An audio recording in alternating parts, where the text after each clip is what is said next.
voyez quel mot-clé performe le mieux sur telle ou telle page. Ça aussi, c'est une mesure.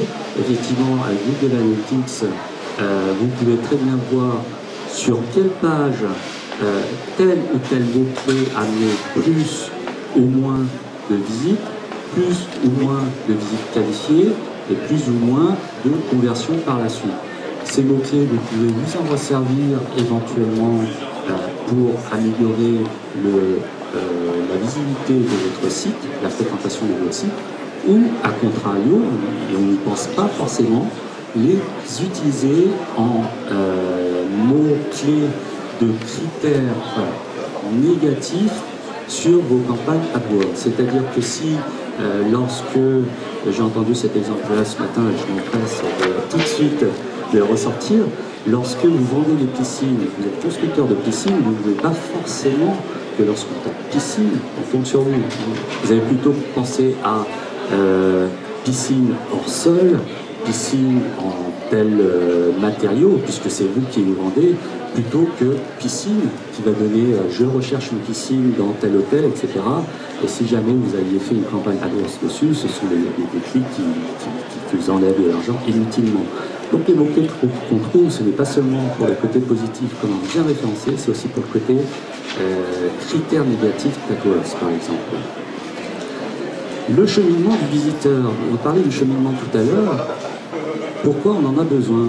Ah oui, pour que lorsqu'un visiteur se trouve à une impasse à un moment donné, il faut savoir pourquoi.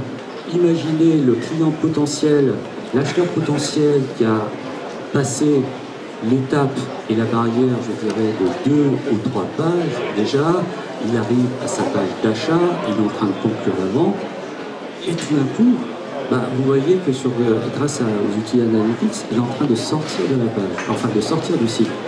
Pourquoi? Alors, je ne connais pas la réponse, bien entendu, mais grâce au moins à ce renseignement, vous pouvez analyser, vous pouvez vous demander si derrière, lorsqu'il s'est arrêté là, est-ce qu'il n'y a pas un manque d'information? Un exemple flagrant sur les sites e-commerce, c'est le manque d'informations sur les frais de port, par exemple.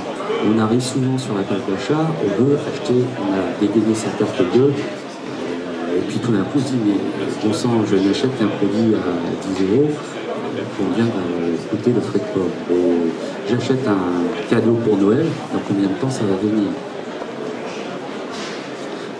Information très pertinente. Par la suite, c'est la mesure des objectifs. La mesure des objectifs, bien entendu, est-ce que vos objectifs AdWords, et là on parle, je dirais, de liaison avec votre compte AdWords, est-ce que ces objectifs-là ont été atteints? Vous savez tous et toutes, mais sinon je vous le rappelle, effectivement, qu'on peut paramétrer différents objectifs et des séquences d'objectifs. Les objectifs n'étant pas forcément l'acte d'achat, ça peut être aussi le téléchargement d'une newsletter, ça peut être le téléchargement d'une white paper, d'un livre blanc. Quels que soient ces objectifs, il faut les quantifier. Alors si effectivement vous avez entre-temps investi dans une campagne AdWords et que ces objectifs-là n'ont pas été atteints, il faut se poser des questions. Ou alors il faut changer de professionnel du marketing et peut-être venir nous voir. En tout effet de cause, quel est le nombre, quels sont les objectifs qui ont été atteints ou pas? Il y a une chose qu'il faut savoir lorsque vous configurez pour la première fois vos objectifs, c'est que vous configurez une fois pour toutes dans une unité monétaire.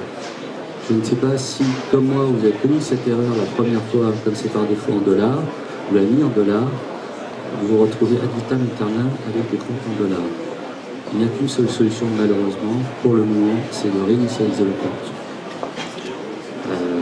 Dit textuellement par Google, bon, on le prend, on accepte, et passez-moi l'expression. C'est malheureux, mais c'est comme ça. Dans Google Analytics aussi, enfin, je dirais, il y a une fonctionnalité que j'aime bien surtout montrer à mes clients, que j'utilise pour mettre en évidence la pertinence des choix proposés, de nos choix proposés ou pas, par rapport à une situation passée. C'est l'analyse comparative. L'analyse comparative, comme son nom le dit, permet de comparer votre site à un ensemble d'échantillons de sites équivalents. Alors vous me direz comment ça se passe. Comment ça se passe? Parce que un compte Google Analytics, il est anonyme. En fait, pour avoir accès à cette étude comparative, vous devez déclarer que vous acceptez de livrer quelques données de votre site. D'accord? Ou plutôt des données récoltées par Analytics pour analyser votre site.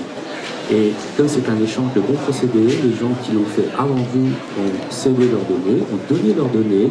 Ça permet d'avoir un échantillonnage de sites, de taille et de cibles et d'envergure équivalentes. Alors, j'ai pris cette colonne exprès parce que quelque part, pour un site qu'on vient de lancer juste pour la démonstration aujourd'hui, pour les ateliers, vous voyez qu'il y a, je crois, sur une semaine, quelques jours, même pas, hein, il y a 80 visites. C'est pas forcément énorme ou pas aux pièces, mais pour un site lancé Nexido, juste pour illustrer la démonstration, j'ai fait quelques gammes de référencement là-dessus. Donc c'est pas mal. Et par contre, ce qui est mieux, c'est par rapport au benchmark, vous voyez les chiffres, plus 750% par rapport à la concurrence. 211 pages vues par rapport à la moyenne qui est seulement de 17 pages. Plus 1200% par rapport à la concurrence.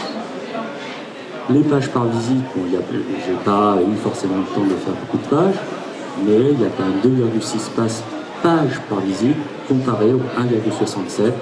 Là, c'est un petit peu moins, ce n'est seulement que 55% de plus. Vous avez bien compris que plus on a de verre, et plus le chiffre est élevé, mieux c'est.